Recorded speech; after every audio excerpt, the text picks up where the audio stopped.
հազարավոր ցուցարարներ հավաքվել էին Գերմանիայի Լեյպցիգ քաղաքում, կոչ անելով հանդուրժողականություն ցուցաբերել ներգաղթյալների նկատմամբ։ Ցույցը կազմակերպվել էր ի պատասխան ազգայնական աջակողմյանների բողոքի, որոնք դեմ են Եվրոպայում արևելքից ժամանող ներգաղթյալների թվի աճին։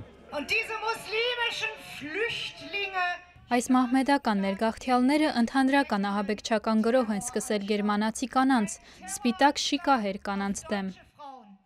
Քյոլնում անցած կիրակի գրանցվել էին պակիստանցի, սիրիացի եւ աֆրիկացի ներգաղթյալների վրա հարձակումների դեպքեր, որը ազգայնականները համարում են պատասխան Քյոլնի միջադեպերին։ Սակայն գերմանացի մեծաթիվ կանայք ազգայնականներին չեն աջակցում։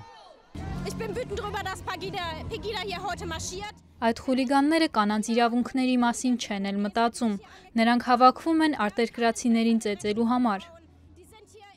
Գերմանիայի կանցլեր Անգելա Մերքելը իր կողմից հայտարարել է, որ ներգաղթն անհրաժեշտ է կրճատել։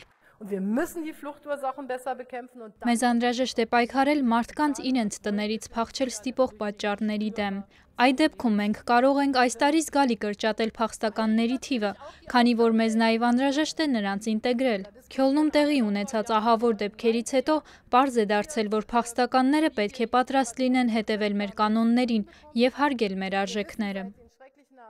Քաոսի եւ բռնության մշակույթի մեջ հասունացած շատ մարդկանց համար դա կարող է ինտեգրման ամենաբարդ մասը լինել։ Զլատիցա Հոկ, Արման Թարջիմանյան, Ամերիկայի ձայն, Վաշինգտոնից։